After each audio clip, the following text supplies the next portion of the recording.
Assalamualaikum warahmatullahi wabarakatuh. Al-Fatihah.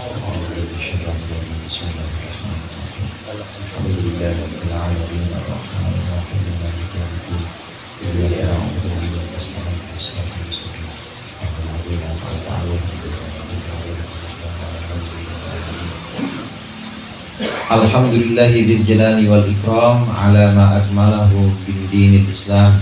Wassalatu wassalamu ala nabiyil huda war rahmah al-mab'uthi bil kitab wal hikmah khatamin nabiyyin wa imamil mursyidin sayyidina Muhammadin wa alihi wa sahbihi atba'in ajma'in, amma ba'du. Fa inna asdaqal hadithi kitabullah wa khairul hadi hadi Muhammadin sallallahu alaihi wasallam wa syarrul umuri muhdatsatuha wa kullu muhdatsatin bid'ah wa kullu bid'atin dhalalah. Segenap jamaah Majlis Al-Halaqah wal Farijah, Ustaz, para hujjaj, hadirin sekalian yang dirahmati oleh Allah. Sebelum kita mulai zikir, mari sama-sama kita lanjutkan pembacaan pengajian kitab Mau'izatul Mu'minin Khulasaah Ihya Ulumuddin, masih membahas tentang adab dalam berkeluarga. Pembahasan terakhir kemarin, seorang anak perempuan ini punya hak untuk dididik oleh ayahnya, dididik oleh kedua orang tuanya, supaya anak perempuan itu menjelang pernikahan dia siap mentalnya, bahwasannya dia akan tidur di tempat tidur yang bukan dibeliin sama bapaknya. Dia akan tidur di satu tempat yang masih asing untuk dia. Dia akan berteman dengan orang yang sama sekali belum pernah dia kenal. Itu pesan-pesan atau hak dari seorang anak, haknya anak yang harus ditunaikan oleh orang tua, diberikan pembekalan sebelum nikah. Nah, pada bagian ini ada kesimpulan untuk seorang istri, maka hendaklah dia menjaga adab-adab yang bisa disimpulkan, yang bisa disebutkan dalam bagian akhir ini. Qala al-musannif rahimahullah wa nafa'ana bihi wa bi ulumihi fid dharain amin. Wal qaulul jami'u fi adabil mar'ati min ghairi tatwilin an takuna qa'idatan fi qa'ri baitiha. Maka ucapan yang menyeluruh menggabungkan tentang adabnya seorang perempuan min ghairi tatwilin, tanpa berpanjang kalam, an takuna qa'idatan fi qa'ri baitiha, hendaklah seorang istri itu tetap duduk fi qa'ni baitiha, di lantai rumahnya, lazimatan limigzaliha, dan dia melazimkan atau terus limigzaliha dengan alat tenunnya, la yakturu su'uduha wa tilauha, tidaklah banyak naiknya atau bernengoknya dia, qalilatal kalami li jiraniha, sedikit omongannya kepada tetangganya si istri, la tadkhulu alaihim illa fi halin yujibu dukhula, la tadkhulu, tidaklah masuk si istri alaihim, bercampur dengan mereka para tangga, illa fi halin, kecuali dalam satu keadaan yujibu dukhula, yang mengharuskan masuk, yang mewajibkan untuk masuk bergabung kepada mereka. Ini kesimpulan seorang istri ini, hendaklah yang pertama, dia ini senantiasa duduk di rumahnya saja, jangan sering keluar-keluar, duduk di rumahnya saja, dan tekun dengan migzal. Migzal itu, Ghazali itu artinya orang yang menenun atau tukang tenun. Tenun yang dimaksud di sini mintal, jadi jahit atau bikin bahan. Nah, migzal ini alat. Orang tua kita dulu, nyai-nyai kita dulu biasanya kalau perempuan itu ya bikin sulaman. Kalau nggak bikin sulaman ya mintal kain, bikin sendiri itu kainnya. Nah, hendaknya kalau mau punya kegiatan seorang istri, ya kegiatannya di rumah aja, jahit. Kalau nggak jahit, yang mintal, dagang. ya ini sesuai perkembangan zaman ya, memang bisa dikembangkan. Prinsipnya di sini dia tetap di rumah ya, kalau mau bekerja juga di rumah, juga jangan banyak-banyak tengok-tengok ke sana kemari, jangan banyak melongok rumah orang. Kalau banyak melongok rumah orang, pasti rumput tetangga lebih hijau dibanding rumput rumahnya. Pasti ngelihat, itu enak banget bang, itu baru aja kerja dia udah beli mobil aja, abang kerja udah 10 tahun belum beli apa-apa. Dia yang diliatin rumah orang, yang diliatin rumput tetangga, ini pasti tidak akan ada rasa puas. Karena yang tahu sebenarnya, yang tahu suka dan dukanya seseorang ya hanya dirinya.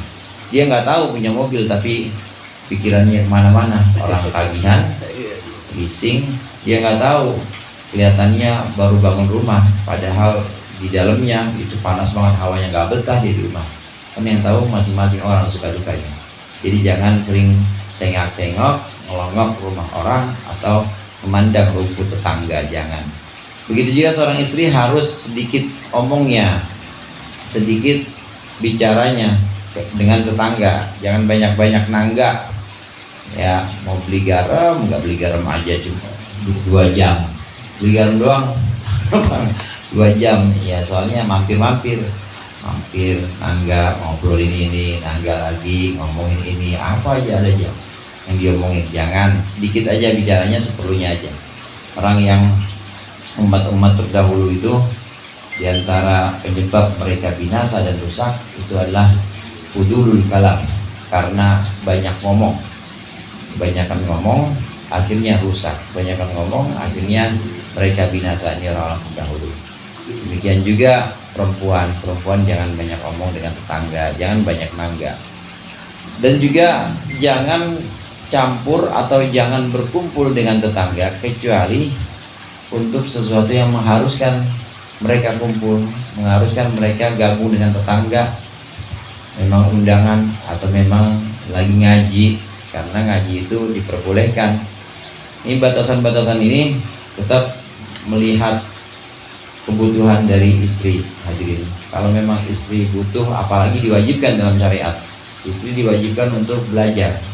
Suaminya nggak bisa ngajarin, suaminya juga baru ini mualaf baru kenal ngaji, suaminya baru kenal ngaji, ditanyain tentang haid, nggak tahu, nggak paham, dia nggak punya guru juga, maka istri mau belajar dibolehin hingga begini, termasuk yang wajib. Perbolehkan keluar untuk belajar, berkumpul dengan tetangga, memang ada pengajian di situ, harus diperbolehkan. Kalau suami yang larang dosa juga, kecuali kalau suami ngelarang, suami bisa ngajarin.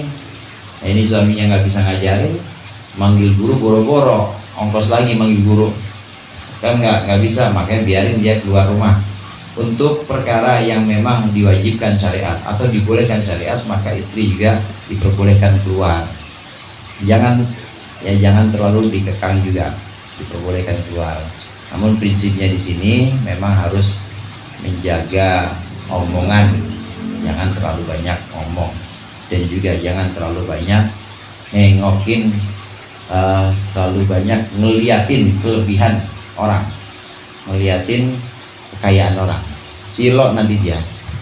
Hadirin sekalian, ini bisa kita terapkan kalau kita suami juga begitu.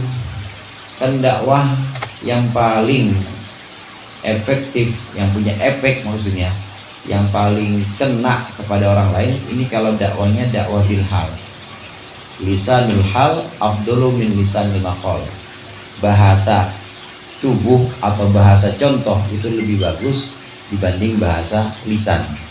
Kalau suaminya bilang jangan banyak nangga, lah suaminya nangga mulu, nggak bisa, nggak kena.